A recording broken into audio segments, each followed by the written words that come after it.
Hello everyone, नमस्ते। मैं हूं निष्ठा। आज हम लंदन के विक्टोरिया कोच स्टेशन से एक कोच यानी कि बस लेकर कार्डिफ सिटी जा रहे हैं, जो कि वेल्स की राजधानी है। It is the capital of Wales. London में 2 हफ्ते का ईस्टर ब्रेक शुरू हो गया है, तो लगा पहला हफ्ता वेल्स चलते हैं। यूके में ट्रैवल करने के लिए हम ट्रेन प्रेफर करते हैं क्योंकि टाइम भी कम लगता है, पर इस बार लगा कुछ अलग किया जाए। यहाँ पर सारे इंडिकेटर्स लगे हुए हैं बस डिपार्चर्स के। इसमें से अपना गेट पता करना है और बस आगे बढ़ना है।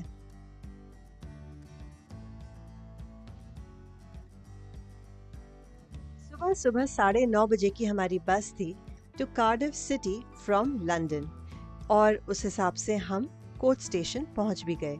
ये रहा हमारा गेट नंबर 5 और सामने खड़ी है हमारी बस।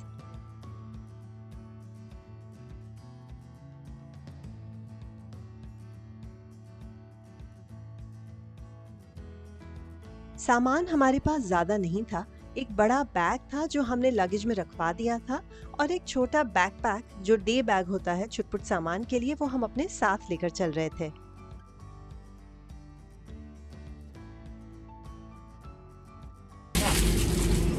ठीक 9:30 बजे हमारी बस निकल गई। We all know it, but still, a quick recap. UK is made up of England with its capital London, Scotland with its capital Edinburgh, Northern Ireland with its capital Belfast, and Wales with its capital Cardiff, जहां हम अभी जा रहे हैं। London से ये बस हमें कार्डिफ अराउंड 3.5 आवर्स, 3.5 घंटे में पहुंचाएगी। ट्रेन और भी कम टाइम लेती है।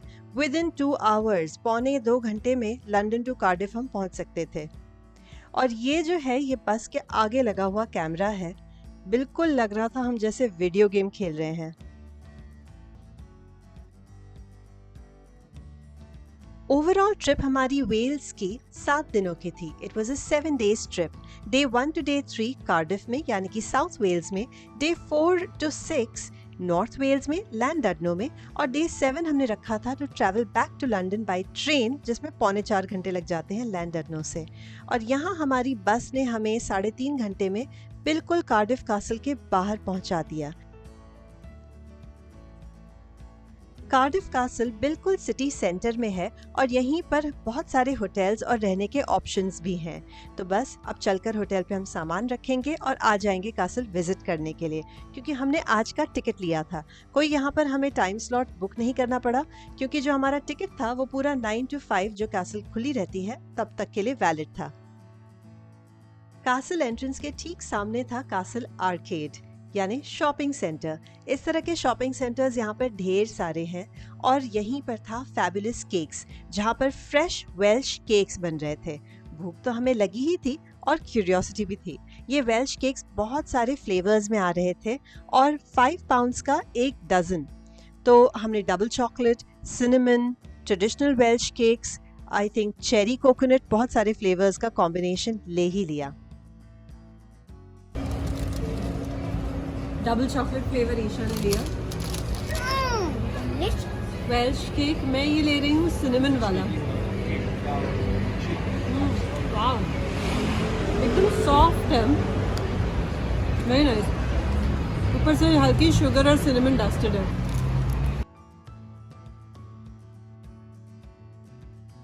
तो फाइनली हम पहुंच गए कार्डिफ कासल की एंट्री पर, और बिल्कुल सामने एंटर करते ही था Welsh dragon, the red dragon, जो वेल्स के झंडे पर होता है। It is found on the flag of Wales.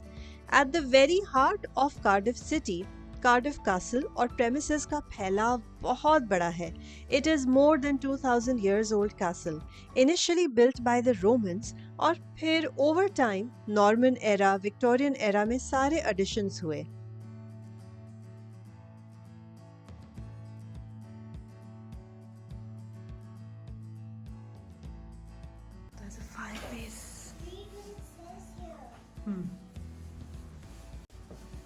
Castle gardens and the picnic benches and everything is free for all to use, लेकिन अगर आपको कासल के अंदर जाना है, कीप पर जाना है, वॉल्स पे चलना है, so for all that you need a ticket.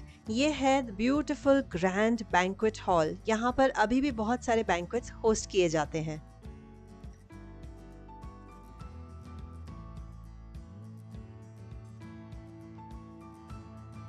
Castle के अंदर के सारे रूम्स का डिजाइन एक दूसरे से बिल्कुल अलग था.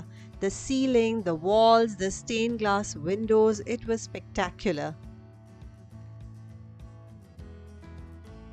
कासल के अंदर देखने के बाद now we are headed towards the keep.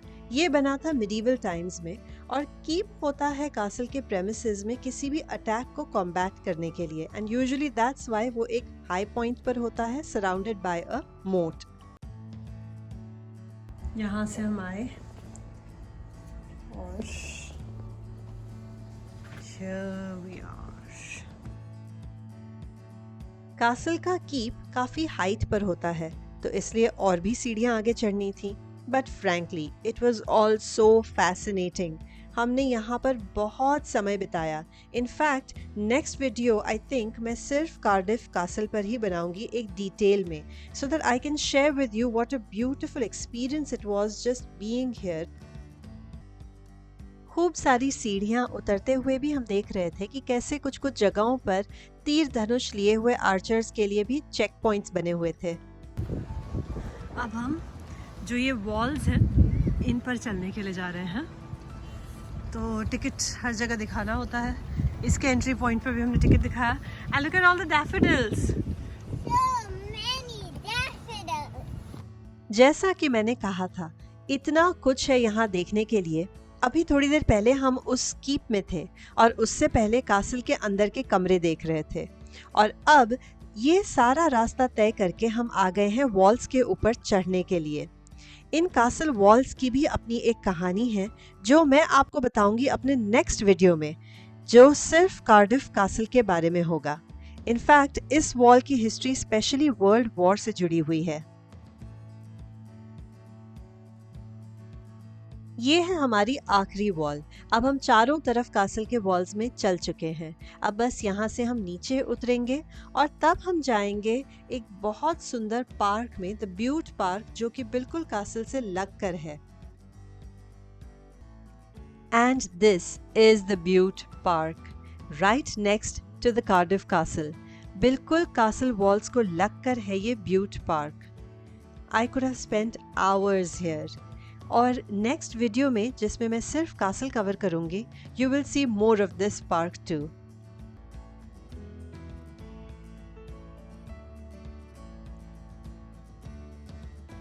Day 2 हम शुरू कर रहे हैं एक city sightseeing hop on hop off bus से. ये हमें इसलिए कन्वीनियंट लगती हैं क्योंकि इन बसेस के रूट्स काफ़ी जगह कवर कर लेते हैं. हम अपने हिसाब से किसी भी स्टॉप पर उतर भी सकते हैं और वापस इन्हीं बसेस में चढ़ सकते हैं. So for transport with a good view end of course earphones जो होते हैं उसमें सारी इंफॉर्मेशन भी हमें मिल जाती है.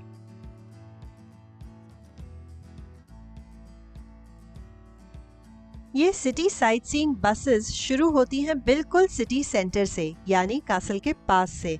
और सिटी सेंटर में ही है एक और बहुत फेमस चीज, the very famous principality stadium, which is the home of Welsh rugby, having a fully retractable roof. इसकी जो छत है वो करीब 20 मिनट में पूरी बंद हो जाती है. This is what we heard from people and I think that is quite fascinating.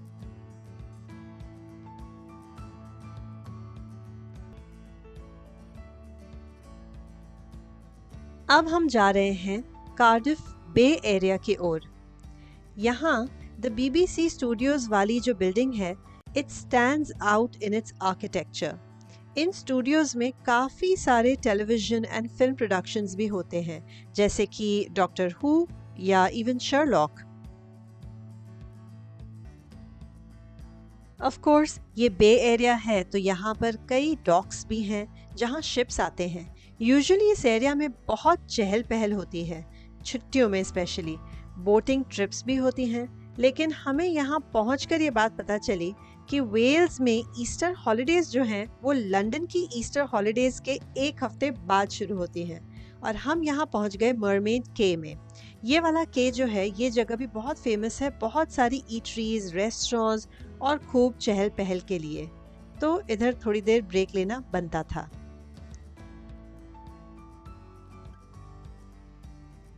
एक और बात जो मुझे यहीं आकर पता चली वो थी that the famous author Roald Dahl was born in Cardiff. ये रॉयल डाल प्लास यहाँ पर उन्हीं के नाम पर बना हुआ है। इट्स अ प्लाजा, यानी ये पूरा एरिया जो है it is dedicated to him. और ये है मिलेनियम सेंटर, बहुत ही भव्य नेशनल आर्ट्स सेंटर है। यहाँ musical performances, plays, opera, ballet ये सब होता है। इस पर क्या लिखा है हमें बिल्कुल समझ नहीं आ रहा था, तो फिर हमने गूगल करके देखा और इसका ट्रांसलेशन पता चला। It is that the truth is as clear as glass forged in the flames of inspiration. थोड़ा समय बे एरिया में बिताने के बाद हम फिर चले गए साइट सीइंग बस में, और नेशनल म्यूजियम और इस तरह के कई और लैंडमार्क्स हमें यहाँ देखने के लिए मिले।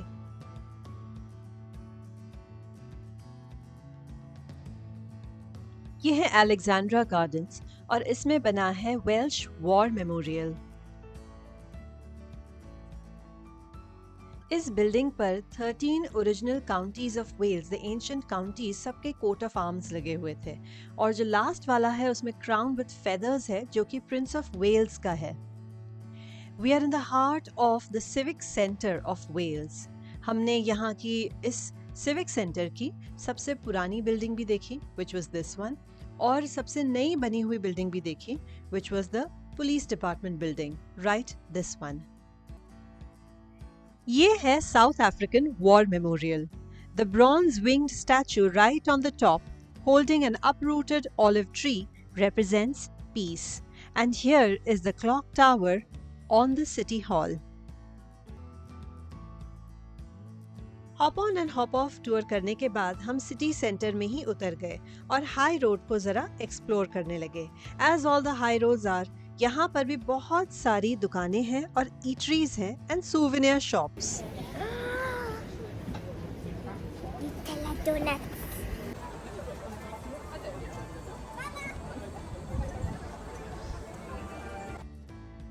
It was late in the afternoon और हमें भूख भी लग गई थी, तो वेजिटेरियन खाना ढूंढते हुए वी फाउंड आत्मा लाउंज।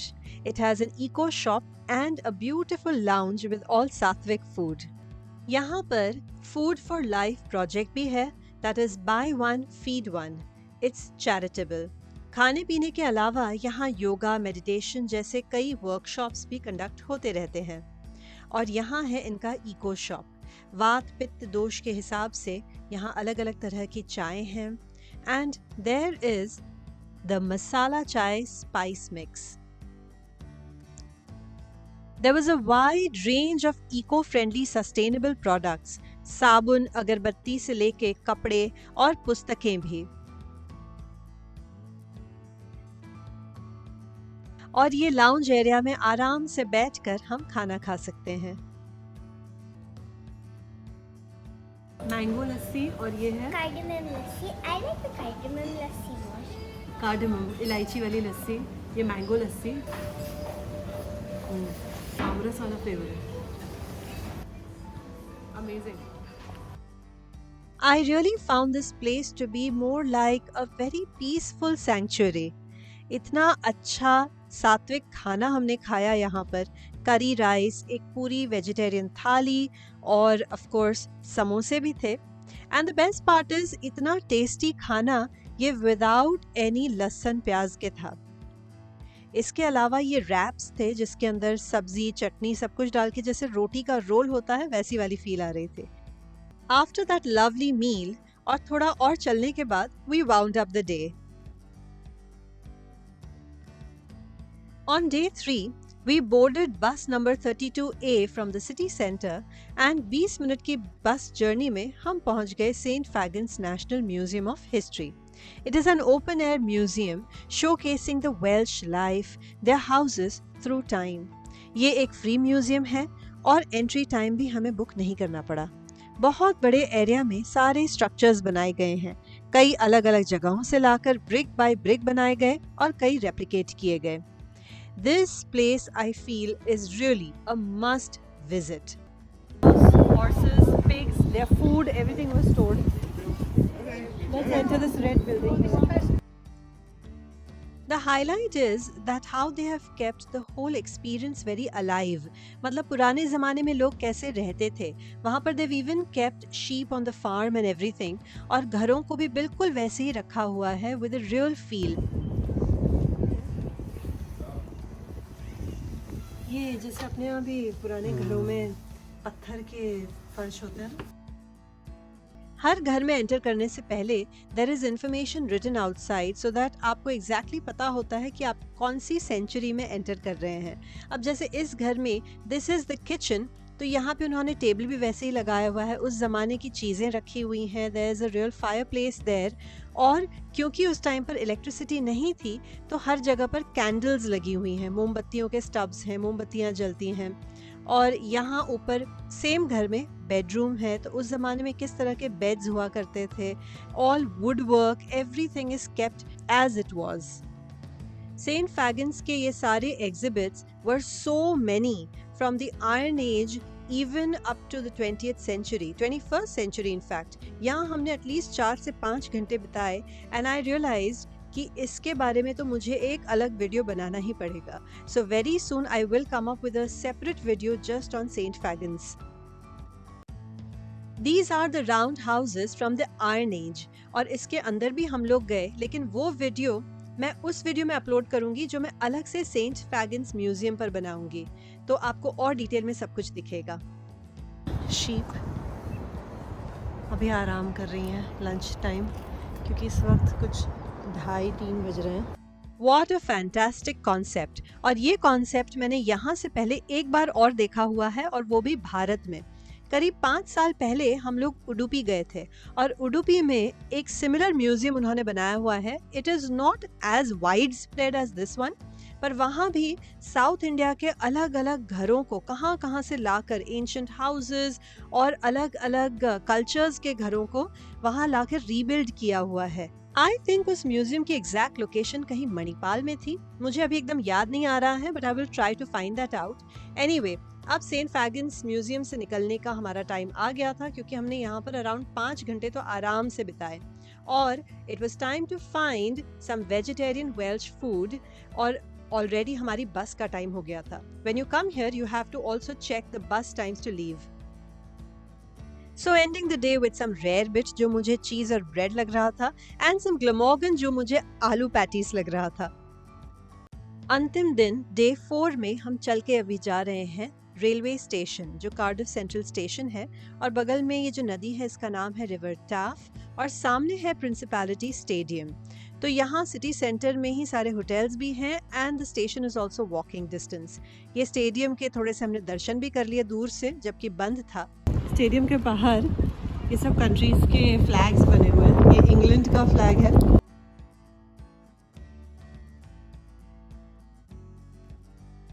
हम स्टेशन के लिए सुबह सुबह निकल गए थे, क्योंकि हमने जल्दी की ट्रेन बुक की हुई थी कार्डिफ स्टेशन से.